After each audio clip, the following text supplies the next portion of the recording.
شهر رمضان الذي أنزل فيه القرآن هدى للناس وبينات من الهدى والفرقان.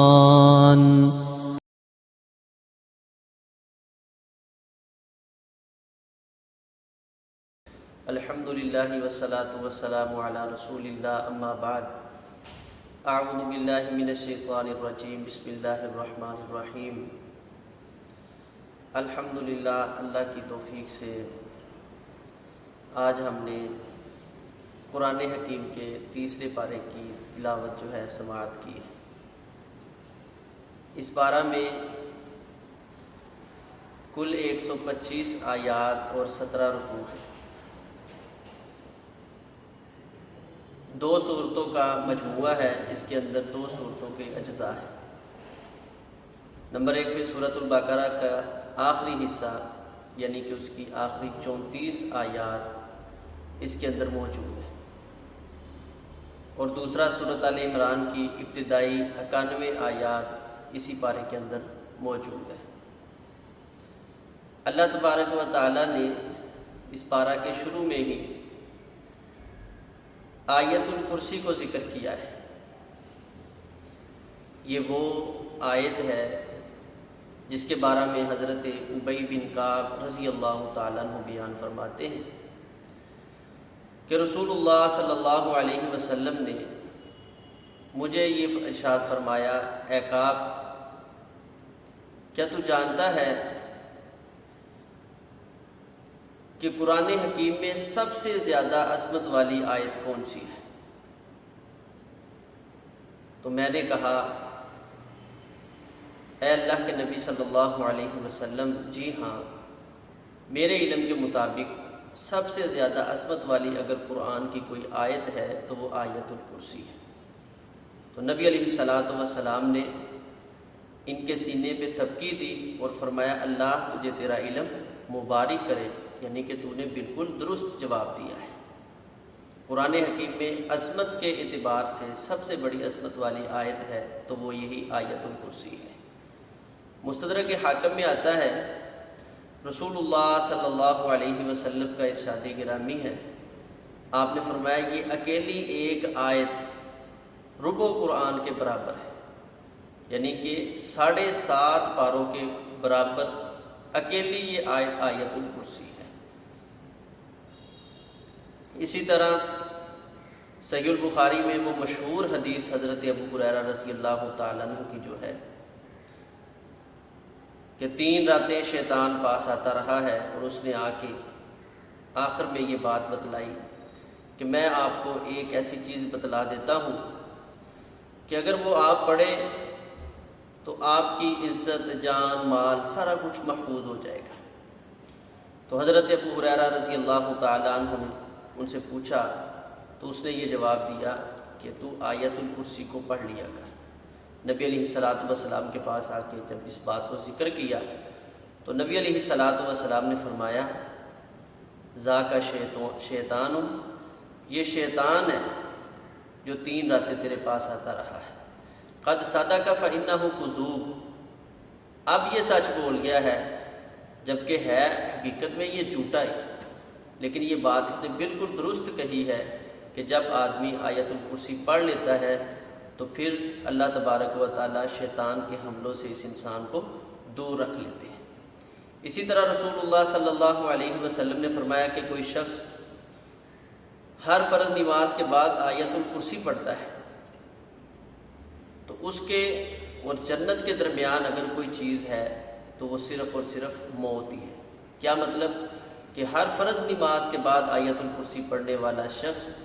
بغیر حساب کے اللہ تعالیٰ کی جنت میں داخل ہو جائے گا. تو یہ اتنی عظمت والی آیت اسی پارے کے شروع میں اللہ تبارک و تعالیٰ نے ذکر کی ہے. اس میں اللہ تبارک و تعالیٰ نے بنیادی طور پہ اپنی وحدانیت کا ذکر کیا ہے اور اس پہ جو دلائل ہیں وہ لوگوں کے سامنے پیش کیے ہیں. فرمایا، اللہ لا الہ الا هو الحی القیوم،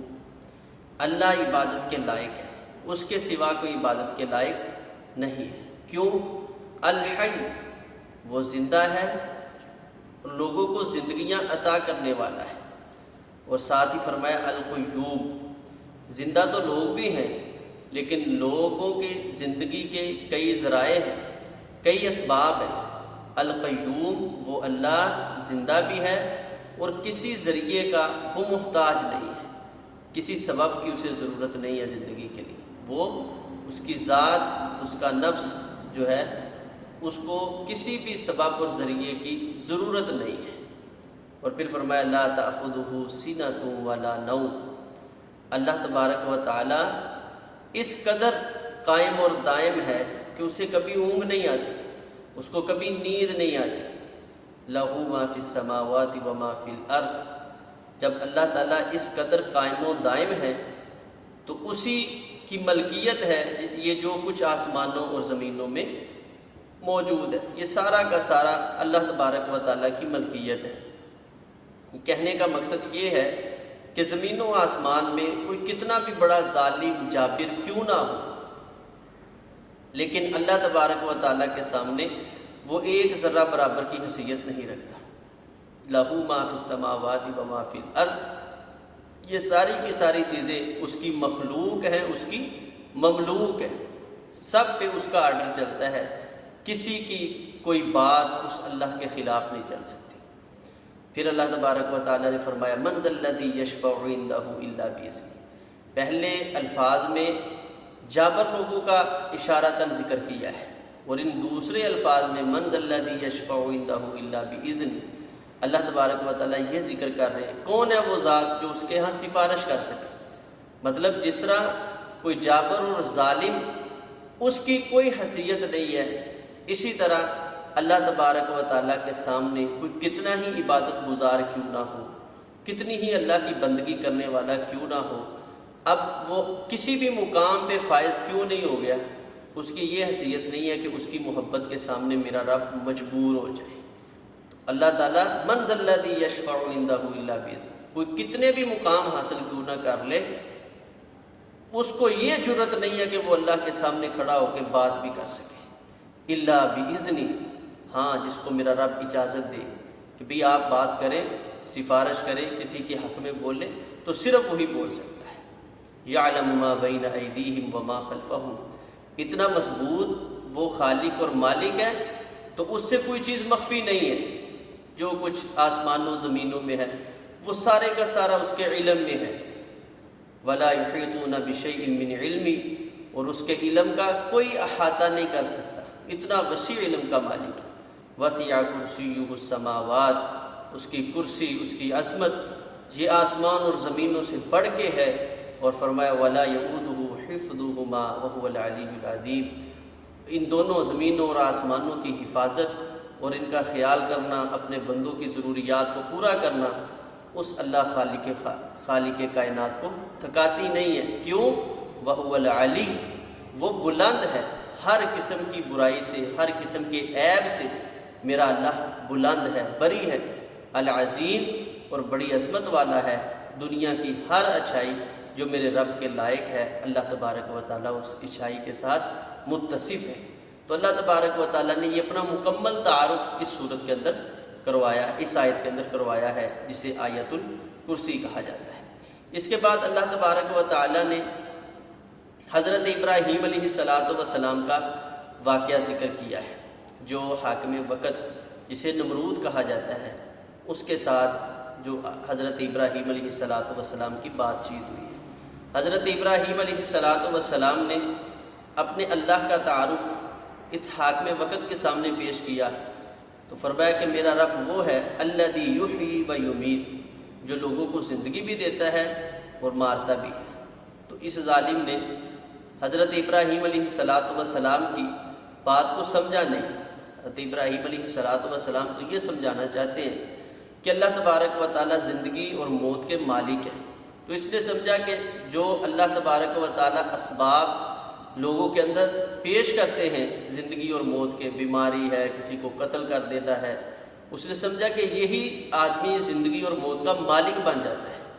تو اس نے کہا انا احیی و امیت، میں بھی زندہ کر لیتا ہوں، مار لیتا ہوں۔ حضرت ابراہیم علیہ السلام نے جب اس کی ہٹ درمی دیکھی، عقل کا نقص دیکھا، تو انہوں نے اپنی دلیل کو اقویٰ دلیل کی طرف منتقل کر دیا، یعنی کہ یہ ایک دلیل ہے، اس کا یہ نہیں ہے کہ اس نے جواب دے دیا اور حضرت ابراہیم علیہ السلام اس کے آگے جو ہے نا خاموش ہو گئے، بلکہ بعض اوقات ایسا ہوتا ہے کہ ایک دلیل اگلے آدمی کی عقل کمزور ہونے کی وجہ سے اس کو سمجھ نہیں آ پاتی۔ مثال کے طور پہ آپس میں ہم ایک دوسرے کا تعارف کرتے ہیں، پوچھا جاتا ہے جی آپ کون ہیں، تو وہ کہہ دیتا ہے جی میں فلاں ہوں۔ اچھا فلاں مطلب میں فلاں کا بھانجا ہوں۔ وہ کہتا ہے بھئی اس کے بھانجوں کو تو میں جانتا ہوں، ہاں میں فلاں کا بیٹا ہوں، کیونکہ اگر یہ بھانجوں کو جانتا ہے ظاہر بات ہے یہ پھر اس کے جو بھائی ہیں ان کو بھی جانتا ہوگا، جو ان کے والدین ہیں ان کو بھی جانتا ہوگا، تو یہ اقویٰ دلیل کی طرف منتقل کرتا ہے کہ میں فلاں کا بیٹا ہوں۔ اس کا یہ مطلب نہیں ہوتا کہ کہنے والا جس نے پہلے یہ دعویٰ کیا تھا کہ میں فلاں کا بھانجا ہوں، اس نے اپنی پہلی دلیل کا رد کر دیا کہ نہیں میں بھانجا نہیں ہوں، میں فلاں کا بیٹا ہوں۔ تو بھانجا بھی رہتا ہے، بیٹا بھی بن جاتا ہے، لیکن یہ بعد میں بیٹے کی طرف جو اپنی نسبت کی ہے، باپ کا ذکر کیا ہے، وہ اقویٰ دلیل کی طرف کیا ہے تاکہ اگلے آدمی کو جلد سمجھ آ جائے کہ یہ بات اصل کیا ہے۔ تو ابراہیم علیہ السلام نے بھی اپنی دلیل کو اقویٰ دلیل کی طرف منتقل کیا ہے، کیونکہ یہ ہٹ درمی میں اترا ہے، اگر اس کو یہ چیزیں سمجھائی جائیں تو اس کو سمجھ نہیں آئی۔ تو کبھی دلیل کیا پیش کی؟ فرمایا فَإِنَّ اللَّهَ يَأْتِي بِالشَّمْسِ مِنَ الْمَشْرِقِ، میرا اللہ سورج کو مشرق سے نکالتا ہے، اگر تو بھی رب ہے، تو بھی خالق ہے، تیرا بھی ان ساری چیزوں پہ اختیار ہے، فَأْتِ بِهَا مِنَ الْمَغْرِبِ، تو پھر اس کو مغرب سے نکال کے دکھا، میرے اللہ کی مخالفت کر کے دکھا۔ تو بھی الہ ہے، تو بھی اپنے آپ کو خالق اور مالک سمجھتا ہے، تو بھی تو اپنا حکم اس پہ چلا کے دیکھنا، اگر میرے رب کی تو خلاف ورزی کر سکتا ہے تو کر کے دکھا۔ فَبُهِتَ الَّذِي كَفَرَ، تو یہ شخص لاجواب ہو گیا، اس کو اب جواب نہیں آ رہا، کیسے وہ دعویٰ کرے کہ میں سورج کو مغرب سے نکال کے دکھا سکتا ہوں۔ تو حضرت ابراہیم علیہ السلام کے اس واقعہ میں زندگی اور موت کا ایک مکمل سبق اور اصول اللہ تبارک و تعالیٰ نے ذکر کیا تھا۔ تو پھر اسی کی مناسبت سے آگے حضرت عزیر علیہ السلام کا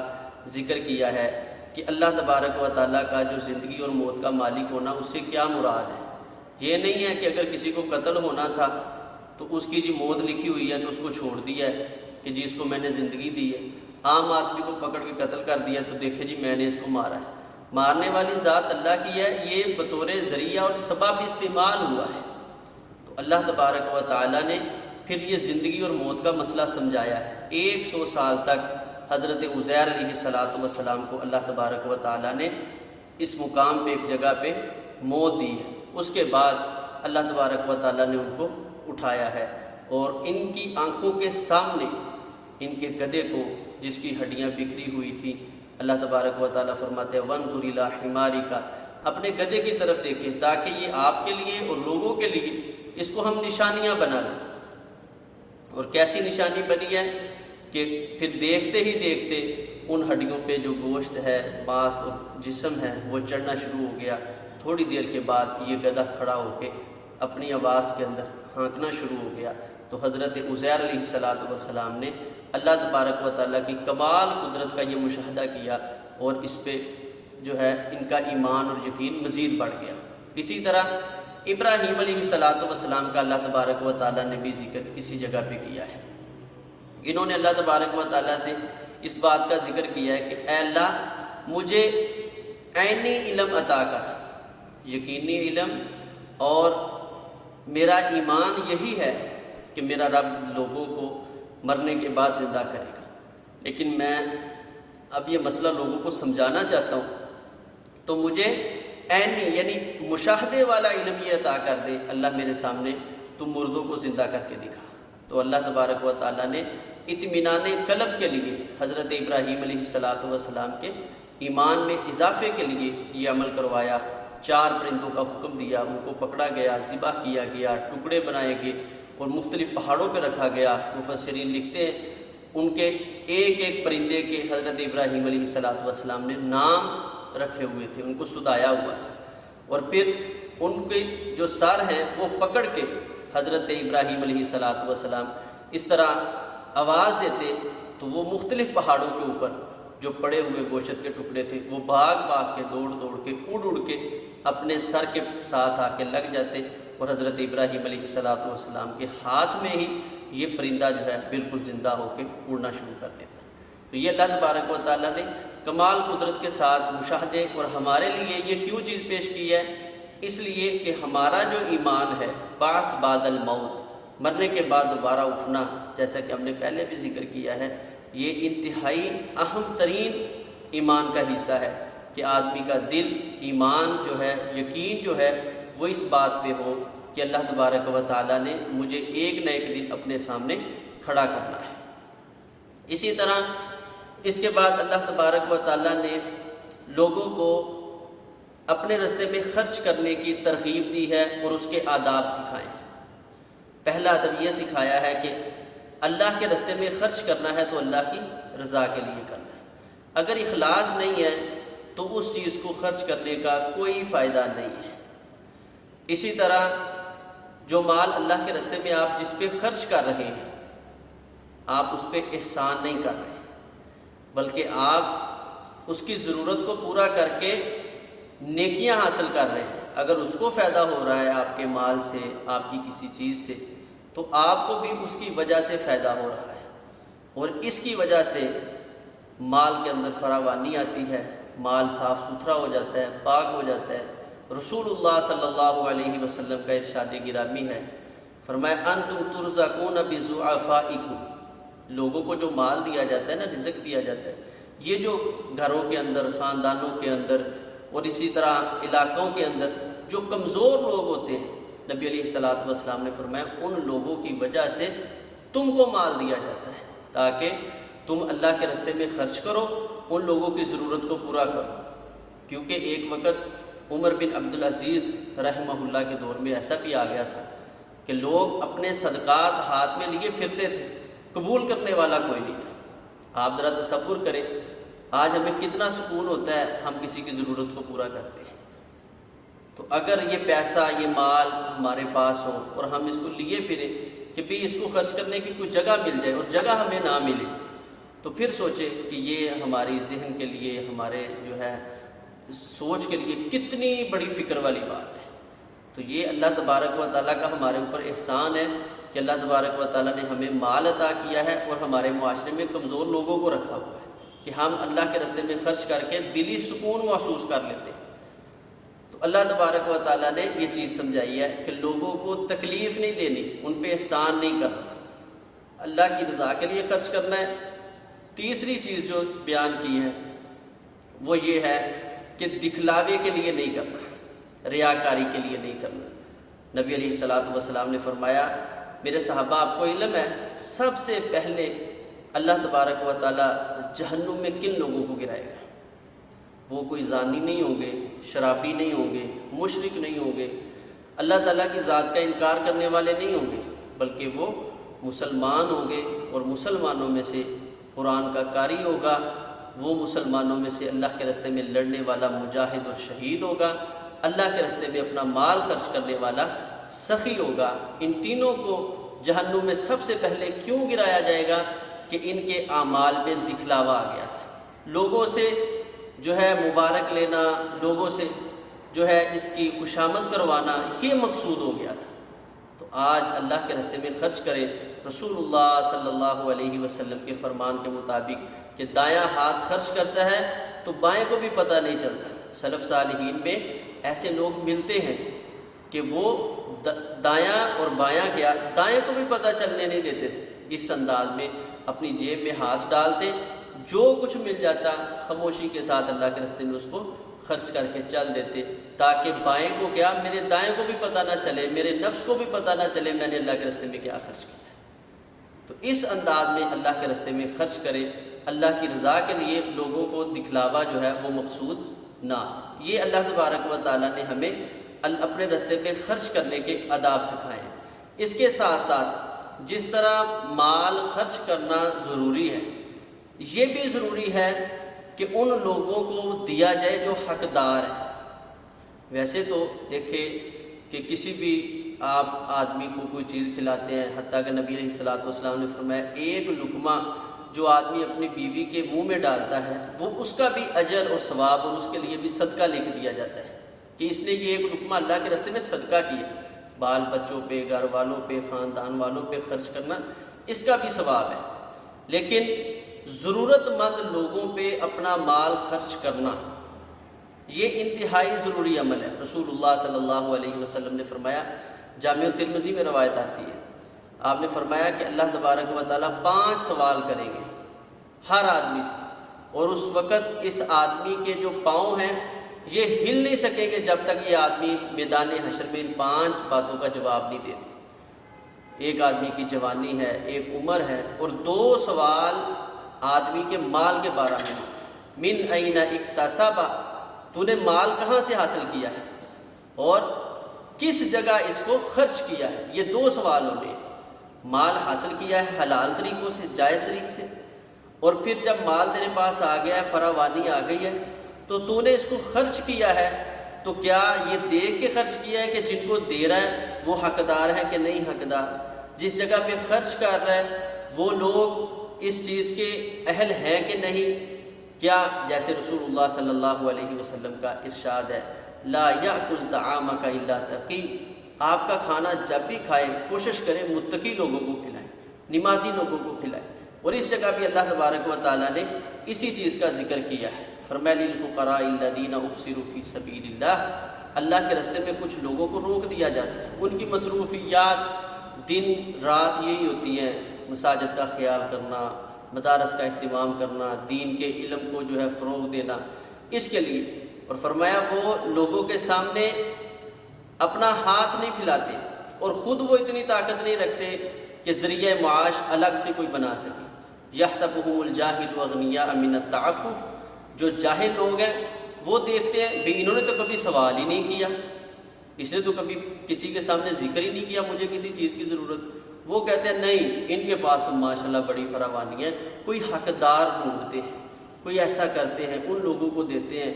کہ جو اس کے اور کوئی حقدار مل جائیں، کوئی غریب لوگ مل جائیں۔ یہ علماء دین کے اور یہ دین کا دن رات کام کرنے والے، یہ دیکھیں نا بڑے اچھے کپڑے پہنے رکھتے ہیں، ایسا سسٹم ہے۔ اللہ تبارک و تعالیٰ فرماتے ہیں یہ جاہل لوگوں کی باتیں ہیں، تعرفهم بسیماہم لا یسألون الناس الحافا، ان کی پریشانی بھانپ لی جاتی ہے ان کے چہروں سے، وہ پریشان ہوتے ہیں، ان کو فکر ہوتی ہے، لیکن لوگ اس بات کو جو جاہل ہیں وہ نہیں سمجھتے۔ اس کی ایک بڑی مثال میں ان احباب تک اپنی یہ بات پہنچا دینا چاہتا ہوں جو خصوصی طور پہ مساجد کی انتظامیہ ہیں، کہ جو مسجد کے واش روموں پہ لاکھوں روپے خرچ کر دیتے ہیں،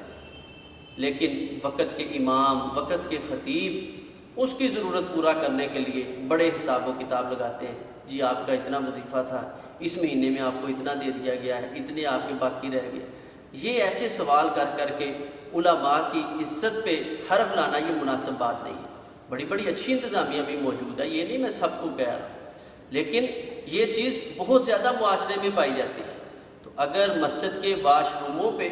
آپ لاکھوں خرچ کر سکتے ہیں، تو جو اس مسجد کا امام ہے اور مصلی رسول کا جو وارث ہے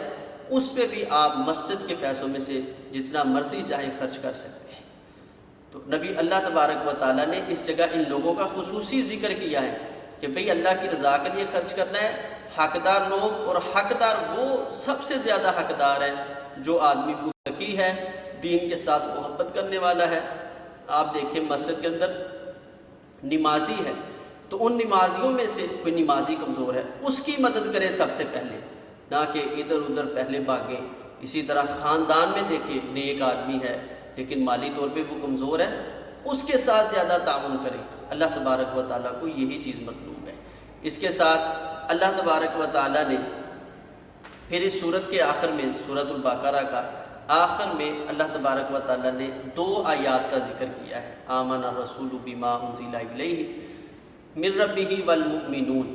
یہ 2 آیات بہت ہی جامع ہیں، ان کو نبی علیہ الصلوۃ والسلام نے نور کہا ہے، اور یہ 2 آیات ہیں جو سورۃ الفاتحہ کے ساتھ اسپیشل فرشتے کے ذریعے اللہ کے نبی علیہ الصلوۃ والسلام کے اوپر نازل کی گئی۔ یہی وہ 2 آیات ہیں جو نبی علیہ الصلوۃ والسلام کو جس جگہ نمازوں کا تحفہ معراج کی رات ملا تھا، تو یہ 2 آیات بھی بطور تحفہ معراج کی رات اللہ تبارک و تعالیٰ نے اپنے نبی کو عطا کیا تھا۔ تو یہ دونوں آیات تحفہ معراج بھی ہیں۔ تو نبی علیہ الصلوۃ والسلام نے فرمایا من قرأہما فی لیلۃ کفاتہ، جو شخص رات کے وقت ان دونوں آیات کو پڑھ لیتا ہے یہ اس بندے کے لیے کافی ہو جاتی ہے۔ کافی ہونے کا کیا مطلب ہے، کیا معنی ہے کہ اگر آپ کو مال کی ضرورت ہے، آپ اس نیت کے ساتھ رات کو سوتے ہوئے یہ پڑھ لیں کہ اللہ تعالیٰ مجھے مال کی فراوانی دے دے، تو آپ کے مال کے اندر فراوانی کے لیے یہ 2 آیات کا پڑھنا کافی ہو جائے گا۔ اگر کوئی بے اولاد ہے تو وہ ان 2 آیات کی تلاوت کرے اس نیت کے ساتھ کہ اللہ میری جھولی کو ہرا کر دے، تو یہ 2 آیات اس کو اولاد دینے کے لیے، اللہ تبارک و تعالیٰ سے لے کے دینے کے لیے کافی ہو جائے گی۔ اسی طرح کوئی بھی ضرورت ہے، کاروباری بندش ہے، یہ ادھر ادھر بھاگنے کی بجائے قرآن کے ساتھ اپنا جو ہے نا تعلق اس کو مضبوط کرے۔ آپ کو کاروباری بندش ہے، معاملات کی، بچیوں کے رشتے کے مسئلے، اس نیت کے ساتھ کوئی بھی آپ نے بڑے جامع الفاظ کہہ دیے کفاتہ، زندگی میں کوئی ضرورت ہے آپ چاہتے ہیں پوری ہو جائے، رات کو سوتے وقت ان 2 آیات کی تلاوت کریں، نیت یہ کر لیں کہ یہ میری ضرورت پوری ہو جائے، یہ میری خواہش پوری ہو جائے، تو اللہ تبارک و تعالیٰ کی رحمت سے ان 2 آیات کے پڑھنے کی برکت کی وجہ سے انشاءاللہ وہ آپ کی ضرورت، آپ کی خواہش پوری ہو جائے گی۔ اسی طرح رسول اللہ صلی اللہ علیہ وسلم نے فرمایا 3 راتیں جس گھر کے اندر یہ دونوں آیات پڑھی جائیں اس گھر سے شیطان بھاگ جاتا ہے۔ فتنے، فساد، یہ جادو، یہ فلانے، یہ اتنے مسائل اس دنیا میں ہیں، ان کو ذکر نہیں کیا جا سکتا، تو یہ کافی بھی ہو جاتی ہے۔ اور جو ہمارا اصلی دشمن ہے، جو ہمارے لیے ہر وقت اس چیز کے لیے مستعد ہے، تیار ہے کہ کسی طریقے سے مسلمان کو جہنم کا ایندھن بنا دیا جائے، اس کو اپنے سے دور کرنے کے لیے، اپنے آپ کو قلعہ کے اندر بند کرنے کے لیے یہ 2 آیتیں کافی ہیں، تو ان کا خصوصی طور پہ اہتمام کریں۔ اس کے بعد ہے سورۃ آل عمران۔ آل عمران سورت، اس کی ابتدائی 91 آیات سورۃ تیسرے پارے کے اندر موجود ہے، اور اس کی ابتدائی 83 آیات رسول اللہ صلی اللہ علیہ وسلم کے اوپر اس وقت نازل کی گئی جب 9 ہجری کے اندر نجران علاقے کا ایک وفد عیسائیوں کا نبی علیہ الصلوۃ والسلام کے پاس آیا اور آ کر حضرت عیسیٰ علیہ الصلوۃ والسلام اور عیسائیت کے حوالے سے گفتگو کی، اور کئی دنوں تک ان کی نبی علیہ الصلوۃ والسلام کے ساتھ بات چلتی رہی، بحث مباحثہ ہوتا رہا۔ تو یہ اللہ تبارک و تعالیٰ نے ابتدائی 83 آیات اس لیے نازل کی کہ ان کے جو اعتراضات اور اشکالات تھے ان کے اس کے اندر صحیح طریقے سے جوابات ان کو دیے ہیں۔ آل عمران کو آل عمران اس لیے کہا جاتا ہے کہ اس میں حضرت عیسیٰ علیہ الصلوۃ والسلام کے نانا عمران، اس کی آل کا ذکر ہے، مطلب کہ عمران کی بیوی حنہ کا ذکر اس صورت کے اندر موجود ہے، عمران کی بیٹی مریم علیہ السلام کا ذکر اس میں موجود ہے، اور اسی طرح عمران کے نواسے حضرت عیسیٰ علیہ الصلوۃ والسلام اور حضرت زکریہ علیہ الصلوۃ والسلام جو کہ مفسرین کے نزدیک ان کے داماد تھے، ان کا ذکر اس میں موجود ہے۔ تو آل عمران کا ذکر اس صورت میں موجود ہونے کی وجہ سے اس صورت کو آل عمران کہا جاتا ہے۔ اس کی کل 200 آیات ہیں جو کہ تیسرے پارے کے اندر اس کی ابتدائی 91 آیات موجود ہیں، کل اس کے 20 رکوع ہیں، اور اللہ تبارک و تعالیٰ نے اس کی ابتدائی 83 آیات اس وقت نازل کی ہیں جب نجران علاقے کا عیسائیوں کا وفد رسول اللہ صلی اللہ علیہ وسلم کی مجلس میں آیا ہے، اور آ کر انہوں نے نبی علیہ الصلوۃ والسلام کے سامنے حضرت عیسیٰ علیہ الصلوۃ والسلام اور عیسائیت کے بارے میں کچھ اشکالات اور اعتراضات پیش کیے ہیں۔ تو ان کے ان اعتراضات کا جوابات دینے کے لیے اللہ تبارک و تعالیٰ نے خصوصی طور پہ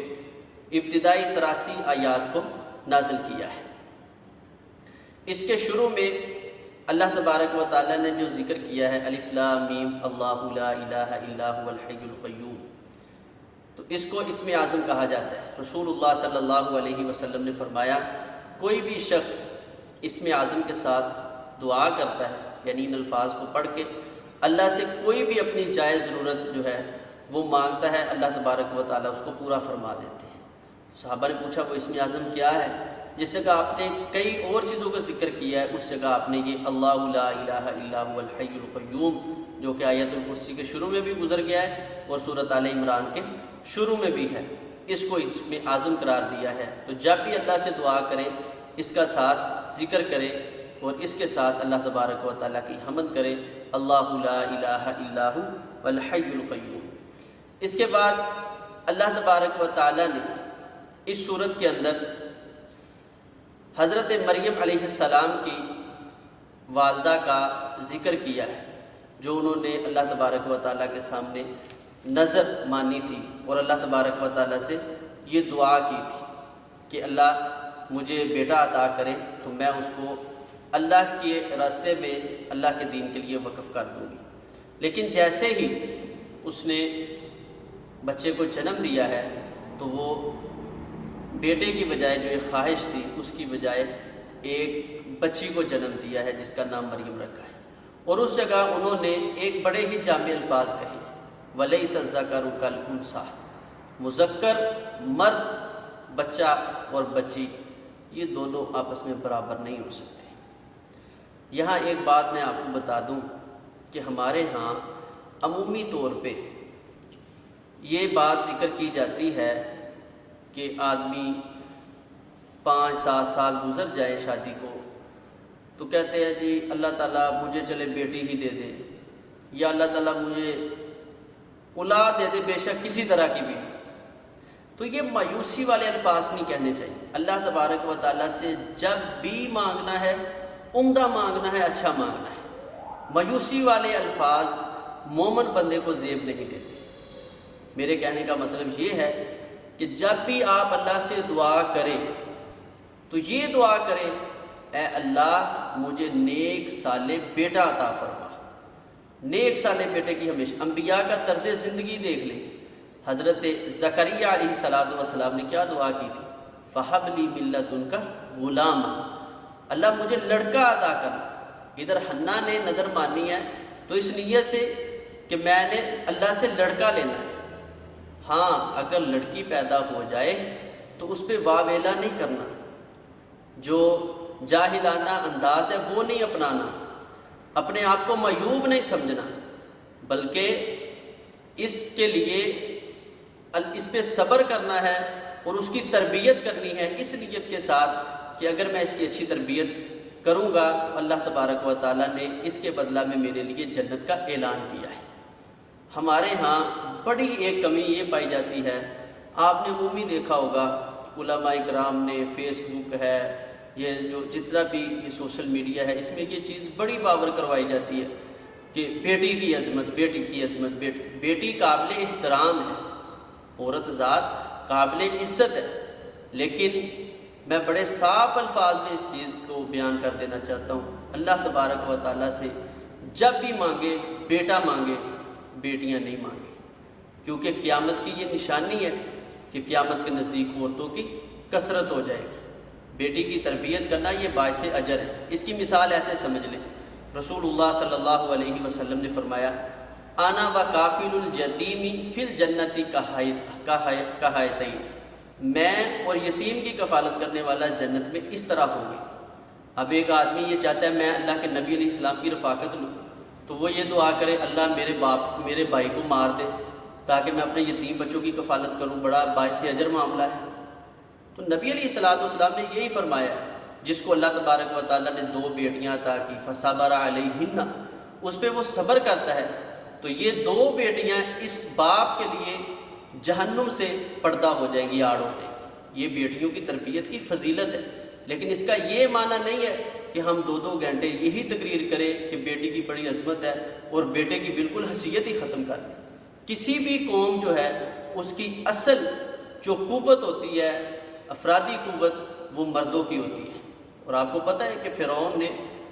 جو بنی اسرائیل کے اندر قتل کروایا تھا وہ کن کا کروایا تھا؟ یذبحون ابناءکم وَيَسْتَحْيُونَ نِسَاءَكُمْ، وہ بچوں کا قتل کرواتا تھا۔ تو یہ ذہنی طور پہ آج ہمیں غیر مسلم جو اقوام ہیں انہوں نے اس چیز پہ ہمیں آمادہ کیا ہوا ہے کہ ہم بچوں کو حیثیت نہیں دیتے، بیٹوں کو حیثیت نہیں دیتے، بیٹیوں کو حیثیت دیتے ہیں زیادہ۔ تو بیٹوں کا ایک اپنا مقام ہے، اور اللہ تبارک و تعالیٰ سے جب بھی مانگنا ہے بیٹا ہی مانگنا ہے۔ اللہ بیٹی دے دے تو اس کی تربیت کرنی ہے اس نیت کے ساتھ کہ اس کی تربیت کرنے پر میرے اللہ نے مجھے جہنم سے آزادی دے دینی ہے، مجھے جنت کا وارث بنا دینا ہے۔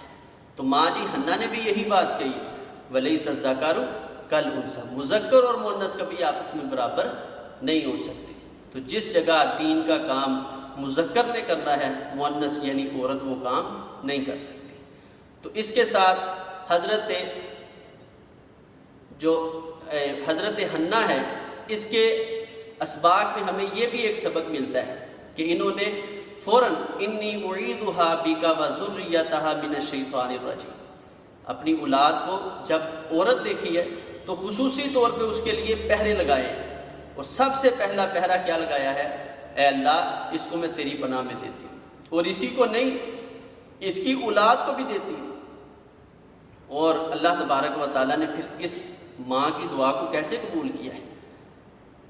فرمایا، نبی علیہ الصلوۃ والسلام کا ارشاد ہے، فرمایا جتنے بھی بچے پیدا ہوتے ہیں تو ان کے پیدا ہوتے ہوئے شیطان اس کو ایک چوکا لگاتا ہے، سوائے مریم کو اور اس کے بیٹے حضرت عیسیٰ علیہ الصلوۃ والسلام کو، کہ ان کی ماں کی دعا کی برکت سے اللہ تبارک و تعالیٰ نے شیطان کے چوکے سے بھی محفوظ رکھ لیا ہے۔ تو ماں باپ کو چاہیے بچوں کے لیے اچھی دعائیں کریں۔ اور یہاں ایک اور بھی بات دیکھیں، جب جبرائیل علیہ الصلوۃ والسلام ماں جی مریم کے پاس آئے، جب بچپن میں ماں نے یہ الفاظ سکھائے ہیں نا، انی اعیدھا بک وذریتھا، اللہ کی پناہ میں رہنا ہے، اللہ سے مدد مانگتے رہنا ہے، تو جب جبرائیل علیہ الصلوۃ والسلام آئے ہیں تو بیٹی بھی کیا کہہ رہی ہے؟ انی اعوذ بالرحمن منک ان کنت تقیا، کہ میری ماں نے مجھے یہ سکھایا ہے کہ اللہ کی پناہ میں رہنا ہے۔ تو آج ہمیں بھی ضرورت یہ ہے کہ اپنی اولاد کی ایسے تربیت کریں، نہ کہ ہم ہر وقت یہ بچوں کو غیر ضروری چیزوں کی طرف، یہ کارٹون ہو گئے اس طرح کی چیزوں، اور اس کی بالکل ہم پرواہ ہی نہیں کرتے۔ یہ بچوں کی تربیت پہ بڑا اثر پڑتا ہے۔ یہ دیکھ لیں، ماں نے الفاظ بولے ہیں، وقت آنے پہ بیٹی نے بھی وہی الفاظ بولے ہیں۔ اگر ہم چاہتے ہیں کہ ہماری اولاد اچھے الفاظ بولے تو ہمارا حق ہے ہم اپنے گھروں میں اسلامی ماحول لے کر آئیں۔ اس کے ساتھ اللہ تبارک و تعالیٰ نے پھر حضرت عیسیٰ علیہ الصلوۃ والسلام کی ولادت کا ذکر کیا ہے، اور اس ولادت کے ذکر میں جو عیسائیوں کا ایک بہت بڑا اعتراض تھا، جو کہ آج بھی عیسائی کرتے ہیں، کہ دیکھیں جی کوئی بھی انسان ہے اس کے لیے یہ ضروری ہے کہ اس کا باپ ہو۔ ایک اللہ نے ذریعہ اور سبب بنایا ہے، یہ اللہ تبارک و تعالیٰ نے اصول بنایا ہے کہ دنیا میں آنے کے لیے ماں باپ ہوتے ہیں۔ تو دیکھیں مریم کی شادی نہیں ہوئی تو مریم علیہ السلام کے ہاں بیٹا پیدا ہوا ہے، آپ بتائیں کہ یہ بغیر باپ کے کیسے ہو سکتا ہے؟ تو عیسائیوں کے نزدیک نعوذ باللہ حضرت عیسیٰ علیہ الصلوۃ والسلام کے جو والد ہیں وہ خود اللہ تعالیٰ ہے، جس کا اللہ تبارک و تعالیٰ نے بار بار جس سے برات کا اعلان کیا ہے۔ یہ وفد نجران کے عیسائیوں نے بھی یہی اعتراض رسول اللہ صلی اللہ علیہ وسلم کے سامنے پیش کیا، تو اللہ تبارک و تعالیٰ نے اس کا بڑا آسان سا جواب دیا، فرمایا اِنَّ مَثَلَ عِیسیٰ عِندَ اللہِ کَمَثَلِ آدم، بھئی ادھر تو ماں موجود ہے، باپ نہیں ہے، تو آپ کہتے ہو کہ اس کا جو باپ ہے وہ نعوذ باللہ اللہ ہے، تو آپ یہ بتائیں کہ آدم علیہ الصلوۃ والسلام کو تو میرے رب نے بغیر ماں اور باپ دونوں کے بغیر ہی پیدا کر دیا ہے، اس کی ماں کی طرح اس کا باپ کون ہے، اس کو ذکر کرے۔ تو جب اللہ تبارک و تعالیٰ بغیر ماں باپ کے کسی کو پیدا کر سکتے ہیں، یہ اللہ تبارک و تعالیٰ کی قدرت ہے۔ فطرت ایک اپنا اصول ہے، لیکن میرے رب کی اپنی ایک قدرت بھی موجود ہے، تو فطرت کے ساتھ ساتھ قدرت کا انکار کر دینا یہ انسانیت نہیں ہے۔ فطرت کو بھی تسلیم کریں، قدرت کو بھی تسلیم کریں۔ تو اللہ تبارک و تعالیٰ نے سمجھایا ہے کہ ماں باپ کے ساتھ پیدا ہونا یہ قدرت ہے، لیکن بن ماں باپ کے آدم کو پیدا کرنا یہ میرے رب کی قدرت ہے۔ بعین اسی طرح حضرت عیسیٰ علیہ الصلوۃ والسلام کو بغیر باپ کے پیدا کرنا یہ بھی اللہ کی قدرت ہے، اور جو اللہ تبارک و تعالیٰ نے لفظ کن سے حضرت عیسیٰ علیہ الصلوۃ والسلام کو پیدا کیا ہے۔ اس کے ساتھ اللہ تبارک و تعالیٰ نے حضرت عیسیٰ علیہ السلام کے معجزات کا ذکر کیا ہے، ان کے خصوصی معجزات۔ اس جگہ بھی بعض جو لوگ کمزور ایمان کے مالک ہیں، جن کے تربیت عقیدہ توحید کے بارے میں بڑی کمزور ہے، انہوں نے ان چیزوں کو ذکر کیا ہے اور ان معجزات سے کچھ دلائل لینے کی کوشش کی ہے۔ مثال کے طور پہ حضرت عیسیٰ علیہ السلام جو ہیں، یہ کوڑ زدہ آدمی کو ہاتھ پھیر کے اللہ کی رحمت کے ساتھ وہ آدمی صحت یاب ہو جاتا، اللہ سے شفا لے کے دیتے تھے۔ اسی طرح مادر ذات جو اندھا آدمی ہے، جو پیدائشی طور پہ اندھا ہو، اس کا علاج آج تک دنیا میں موجود نہیں ہے، کیونکہ اس کی پیچھے سے جو لائٹیں ہیں وہ ختم ہو جاتی ہیں، تو اصل اس کی لائٹ ختم ہے۔ حضرت عیسیٰ علیہ السلام مادر ذات اندھے کو درست کر دیتے تھے۔ اسی طرح اگر کوئی شخص مرا ہے تو مرے ہوئے آدمی کو اللہ کے حکم کے ساتھ زندہ اٹھا دیتے تھے۔ تو حضرت عیسیٰ علیہ السلام کے یہ معجزہ، یہاں یہ بات بھی ذہن میں رکھیں، جس جگہ اللہ تبارک و تعالیٰ نے انبیاء کو بھیجا ہے، اس چیز کو ملحوظ خاطر رکھا ہے کہ اس دور میں کس چیز کا چرچا زیادہ ہے۔ تو اللہ تبارک و تعالیٰ نے معجزے بالکل اسی طرح کے انبیاء کو عطا کیے۔ مثال کے طور پہ حضرت موسیٰ علیہ السلام ہے، جس دور میں جس علاقے میں یہ آئے ہیں وہاں جادو کا بڑا سسٹم تھا، چیزوں کو تحیر، تغیر، تبدل کرنا۔ تو اللہ تبارک و تعالیٰ نے ہاتھ جو ید بیضاء ہے اس کا معجزہ عطا کیا، عصا اور لاٹھی کو جو ہے سام بن جانا، اژدہا بن جانے کا اللہ تبارک و تعالیٰ نے معجزہ عطا کیا، جس کو دیکھنے والا کمزور عقل یہی سمجھتا تھا کہ نعوذ باللہ یہ بھی جادوگر ہے۔ اسی طرح حضرت عیسیٰ علیہ السلام کا جو دور تھا، اس میں طب بڑے عروج پر تھی، طبیب بہت عمدہ اور بڑے اعلیٰ پائے جاتے تھے، لیکن طبیبوں کے پاس ان تینوں چیزوں کا علاج موجود نہیں تھا: مادر ذات اندھا، کوڑی اور کسی مردہ آدمی کو دوبارہ زندہ کرنا۔ تو اللہ تبارک و تعالیٰ نے یہ فطرت سے ہٹ کے جو معجزہ ہوتا ہے، قدرت اللہ تبارک و تعالیٰ کی، وہ یہ عطا کی کہ ان تینوں چیزوں کا حل اللہ تبارک و تعالیٰ نے حضرت عیسیٰ علیہ السلام کے ذریعے کروایا۔ لیکن یہاں یہ بات دیکھیں، کہتے ہیں جی دیکھیں اللہ کے انبیاء اب مردوں کو زندہ کر سکتے ہیں، تو اللہ کے نے اختیار اپنے دے دیے ہیں۔ حالانکہ حضرت عیسیٰ علیہ السلام جس جگہ یہ ذکر کر رہے ہیں کہ میں کوڑی کو، مادرزاد آندھے کو جو ہے نا درست کر سکتا ہوں، وہاں بِإِذْنِ اللہ کے لفظ بھی استعمال کر رہے ہیں کہ بھئی اللہ تبارک و تعالیٰ مجھے استعمال کر رہے ہیں۔ اصل میں اگر کسی کو صحت ملتی ہے، کوئی تندرست ہوتا ہے، تو اس کے پیچھے اذن اللہ موجود ہے، میرا ہاتھ ہے، حکم میرے رب کا ادھر موجود ہے۔ اگر اللہ کا حکم اذن نہ ہو تو میں بھی کچھ نہیں کر سکتا۔ تو یہ عقیدہ نظریہ رکھ کے انبیاء اور اولیاء کے بارے میں معجزات کا اقرار کرنا یہ ایمان ہے، ان کا انکار کر دینا یہ بھی ایمان نہیں ہے، اور ان معجزات کی بنیاد پہ اللہ کے اختیارات کو لوگوں میں تقسیم کر دینا یہ بھی ایمان صحیح سالم نہیں ہے۔ اللہ تبارک و تعالی ہمیں صحیح سالم جو ایمان ہے وہ عطا فرما دے۔ جب عیسائیوں کو حضرت عیسیٰ علیہ السلام کے بارے میں اللہ تبارک و تعالی نے خاموش کر دینے والے یہ جوابات عطا کر دیے تو وہ اپنی ہٹ درمی سے باز نہیں آ رہے تھے، تو اللہ تبارک و تعالی نے اپنے پیارے نبی صلی اللہ علیہ وسلم کے ذریعے پھر ان کو مباہلے کا چیلنج کر دیا۔ مباہلہ کیا ہوتا ہے کہ آپ اپنی آل اولاد لے کر، میں اپنی آل اولاد لے کر میدان میں نکلتے ہیں اور اللہ سے یہ دعا کرتے ہیں کہ اللہ جو شخص تیرے بارے میں، تیرے انبیاء کے بارے میں جھوٹا ہے تو اس کو غارت کر دے۔ نبی علیہ السلام نے آیت مباہلہ ان کو پیش کی۔ رات کو ان وفد نجران کے عیسائیوں نے جو ہے اس چیز کا اعتماد دیا کہ ہم صبح مباہلہ کرنے کے لیے تیار ہیں، لیکن انہوں نے رات میں تنہائی میں آپس میں بیٹھ کے، کیونکہ نبی علیہ السلام کو یہ پہچان چکے تھے، تو انہوں نے آپس میں یہ مشورہ کیا کہ کوئی بھی قوم اپنے نبی کے خلاف جب نکل آتی ہے تو اللہ اس کو غارت کر دیتا ہے، تو یہ چپکے سے رات کے اندھیرے میں مدینہ چھوڑ کے بھاگ گئے۔ نبی علیہ السلام جب صبح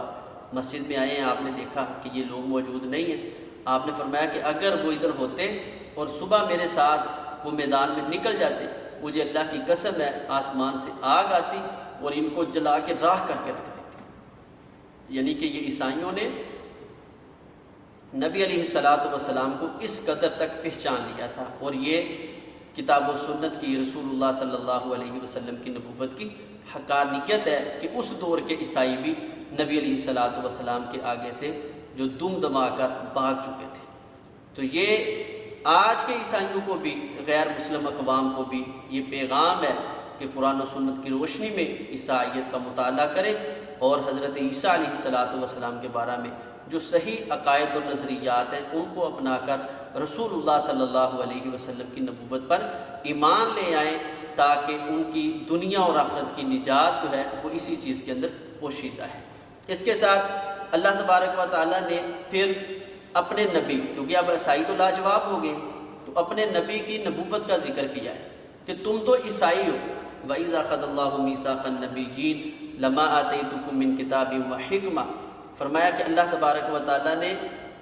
سارے انبیاء سے یہ وعدہ لے لیا تھا عالم ارواح کے اندر کہ جب میں تمہیں نبوت عطا کر دوں، کتاب و حکمت تمہارے پاس آ جائے، ثم جاءکم رسول، پھر میرا رسول جناب محمد رسول اللہ صلی اللہ علیہ وسلم آ جائے اور وہ نبی آ کے تمہاری کتابوں کی تصدیق کرے، جیسے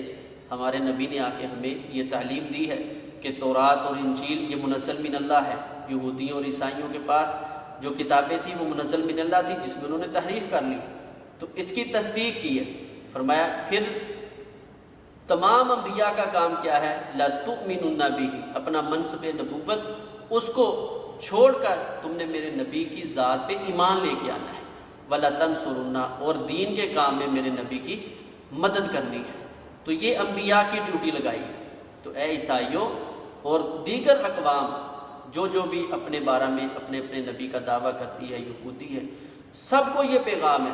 کہ تمہارے انبیاء اس بات کا اقرار کر کے آئے ہیں کہ وہ نبی بھی ہمارے نبی کی ذات پہ ایمان لائیں گے، تو تمہاری حیثیت کیا ہے؟ تمہاری بھی نجات اسی بات پہ ہے کہ تم میرے نبی کی بات مانو۔ آگے اللہ تعالیٰ فرماتے فَمَن تَوَلَّىٰ بَعْدَ ذَلِكَ، اگر یہ نبی بھی میرے نبی کی نبوت آ جانے کے بعد اس وعدے کی پاسداری نہیں کرتے، یعنی اپنی نبوت چلانے کی کوشش کرتے ہیں، تو فرمایا میں ان سے منصب نبوت چھین کر ان کو فاسقوں کی لسٹ میں شامل کر دوں۔ جب نبیوں کے بارے میں اللہ تبارک و تعالیٰ ایسے سخت الفاظ استعمال کر رہے ہیں تو ذرا سوچیں، نبی علیہ السلام کی نبوت آ جانے کے بعد میری آراء، میری تجاویز، میرے خیالات، علماء کی باتیں، دیگر اقوام کی جو سوچ اور فکر، اس کی کیا حیثیت رہ جاتی ہے؟ تو دنیا آخرت کی اگر کامیابی اور نجات چاہتے ہیں تو اس کے لیے نبی علیہ الصلوۃ والسلام کی ذات کے ساتھ ایمان لانا ضروری ہے، اور نبی علیہ الصلوۃ والسلام کی بات کو حرف آخر سمجھنا ضروری ہے۔ جیسے حضرت عمر بن خطاب رضی اللہ تعالیٰ عنہ کے بارے میں جامع ترمذی میں آتے ہیں، تورات کے کچھ صفحات لے کر بیٹھے ہوئے تھے، رسول اللہ صلی اللہ علیہ وسلم نے دیکھا آپ کا غصے سے رنگ جو ہے سرخ ہو گیا۔ تھوڑی دیر کے بعد حضرت عمر بن خطاب رضی اللہ تعالیٰ نے دیکھا تو اس کو بند کر کے فرمانے لگے رضیت باللہ ربا وبالاسلام دینا وبمحمد نبیا۔ نبی علیہ الصلوۃ والسلام نے فرمایا میرے آنے کے بعد بھی تم تورات کو پڑھنا چاہتے ہو؟ لو کان موسیٰ حیا ما وسعہ الا اتباعی، اگر یہ صاحب کتاب حضرت موسیٰ علیہ الصلوۃ والسلام بھی آج اس دنیا میں آ جائیں تو ان کی نجات بھی اسی چیز میں ہے کہ وہ میری اتباع کریں۔ تو جب انبیاء کی نجات پیغمبر علیہ الصلوۃ والسلام کی اتباع میں ہے تو سوچے ایک عام آدمی کی نجات رسول اللہ صلی اللہ علیہ وسلم کی بات کو چھوڑ کے کیسے ہو سکتی ہے؟ تو ہمیں زندگی میں یہ سبق حاصل کرنا چاہیے اور اسی بات پہ عمل کرنا چاہیے کہ ہمارے لیے اگر حرف آخر کوئی بات ہے تو وہ جناب محمد رسول اللہ صلی اللہ علیہ وسلم کی ہے۔ اس چیز کو اللہ تبارک و تعالیٰ نے اس پورے پارے کے اندر ذکر کیا ہے۔ اللہ تبارک و تعالیٰ ہمیں قرآن و سنت کے مطابق زندگی بسر کرنے کی توفیق عطا فرمائے۔